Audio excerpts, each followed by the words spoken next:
اس سے پہلے بھی قوموں کا جو عروج اور زوال ہے اس کے اعتبار سے اللہ کا ایک طریقہ کار رہا ہے.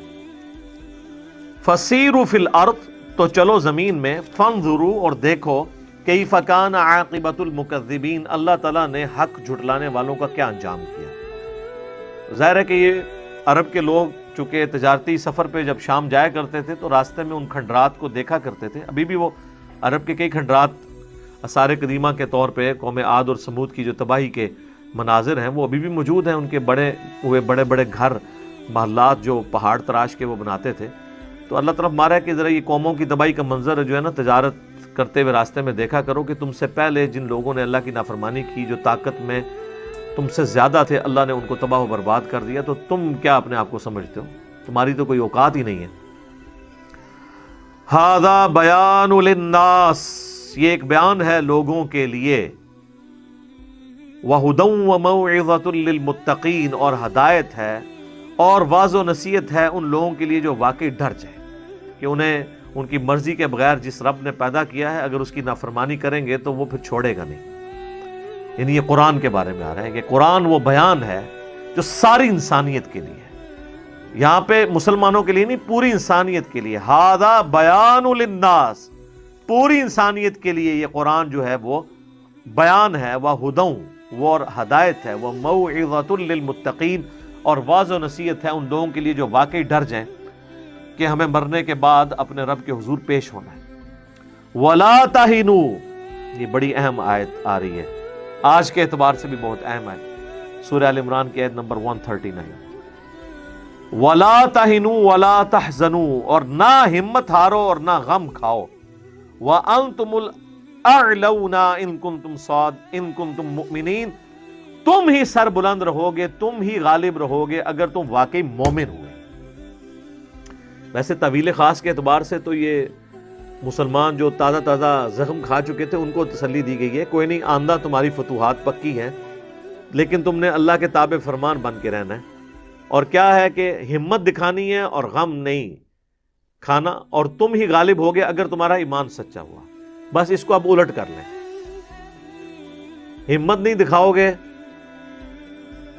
اور بس غم ہی کھاتے رہو گے کہ کیا ہو رہا ہے، یہ یہودیاں دی سازش ہو رہی ہے مسلمانوں کے خلاف. تو اور کہ یہودی سازش نہ کرن تے کہ کرن تواڈے، یعنی آگے گلے چ ہار پاون سازش ہی کرنی ہے، انہوں کا یہی کام ہے نا. تو اور سچے مومن بھی نہیں ہے تو پھر ذلیل و خوار ہی ہوگے، کبھی کامیاب نہیں ہوگے. 3 باتیں ذکر ہوئی ہیں نا، ہمت نہیں ہارنی، ہمت جاری رکھنی ہے، غم نہیں کھانا، اللہ پہ توکل کرتے ہوئے آگے چلنا ہے، اور ایمان اپنا سلامت رکھنا ہے. تو اللہ تعالیٰ تمہیں غلبہ دے گا. اور اس کے الٹ کیا ہوگا؟ ایمان میں کمزوری آئی اور تم نے خود بھی ہمت دکھائی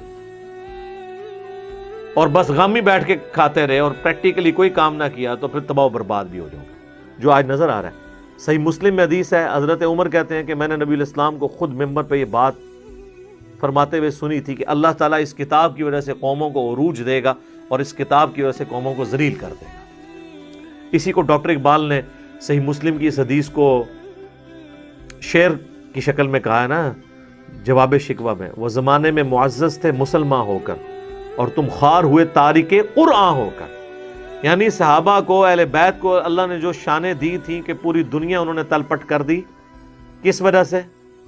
قرآن کو پکڑنے کی وجہ سے. اور تم قرآن کو چھوڑ کر ذلیل و خوار ہو گئے. اور یہی بات غدیر خم کی حدیث میں بھی ہے، صحیح مسلم میں. اس میں قرآن و اہل بیت کا ذکر آیا، لیکن قرآن کا جس شان سے ذکر آیا کہ قرآن اللہ کی کتاب ہے، اس میں ہدایت ہے، اس میں نور ہے، یہ اللہ کی رسی ہے، تم اسے پکڑو، اپنا تعلق اس کے ساتھ مضبوط کرو. جو اللہ کی اس رسی قرآن کو پکڑے گا وہ ہدایت پر ہوگا، جو چھوڑ دے گا وہ گمراہ ہو جائے گا. اور دوسری بھاری چیز میرے اہل بیت ہیں، میں اپنے اہل بیت کے معاملے میں تمہیں اللہ کا خوف دلاتا ہوں. تو مسلمانوں نے نہ قرآن کو پکڑا اور نہ اہل بیت کو زندہ چھوڑا، بالکل الٹ چلے. اہل بیت کے ساتھ حسن سلوک کا حکم تھا، ان کے ساتھ بدسلوکی کی. قرآن کو پکڑنے کا حکم تھا گمراہی سے بچنے کے لیے، اس کو اللہ کی رسی کے طور پر. وَاعْتَصِمُوا بِحَبْلِ اللَّهِ جَمِيعًا وَلَا تَفَرَّقُوا، جو اسی سورہ آل عمران کی آیت نمبر 103 گزر چکی ہے، بالکل اس کے الٹ چلے. تو اب اللہ تعالیٰ دیکھیں، اللہ تعالیٰ فرما رہا ہے کہ بھائی پھر تو یہی کچھ تمہارے ساتھ ہونا ہے. اگر تم نے مومن بن کے رہنا ہے پکے، پھر اللہ کی غیبی مدد ہوگی. اِن یمسسکم قرحن، اگر آج تمہیں چوٹ ملی ہے، فقد مس القوم قرح مثلہ، تو تمہاری جو مخالف پارٹی ہے یہ بھی تو اس طرح کی چوٹ کھا چکے ہیں بدر میں.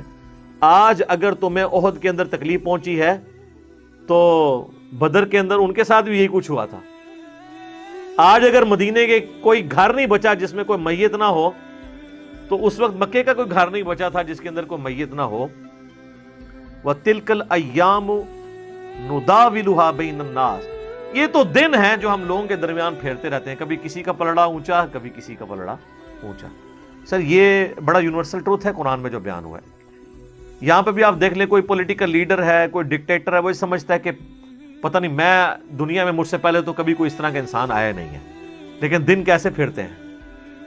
آپ نے تو ہم پاکستان کی ہسٹری میں کس طرح عروج و زوال دیکھے ہیں. کدھر ایک ہمارا ایک ڈکٹیٹر تھا، کس طرح وہ مکے لہراتا تھا، اور آج وہ کس طرح مفلسی کی زندگی ہاسپٹل میں گزار رہا ہے، اور کہتا تھا میں کمانڈو ہوں، میں یہ ہوں وہ ہوں. آج عدالتوں کا سامنا کرنے کے لیے تیار نہیں ہے.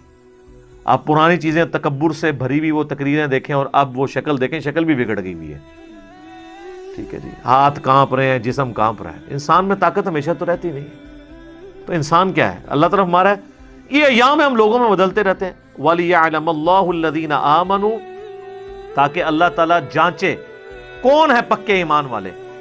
وَيَتَّخِذَ مِنْكُمْ شُهَدَاءَ، اور اللہ تم میں سے شہید چن لے جو اللہ کے لیے گواہ بن کر کھڑے ہوں، یا اللہ کے لیے گواہ بنتے ہوئے اپنی جان دے دیں. وَاللَّهُ لَا يُحِبُّ الظَّالِمِينَ، اور اللہ تعالیٰ ظالموں سے محبت نہیں رکھتا. وَلِيُمَحِّصَ اللَّهُ الَّذِينَ آمَنُوا، اور اس طرح کی جو آزمائشیں ہوتی ہیں جنگوں کی، اللہ تعالیٰ اس کے ذریعے نکھار دے گا اہل ایمان کو. وَيَمْحَقَ الْكَافِرِينَ، اور اللہ تعالیٰ مٹا دے گا کافروں کو.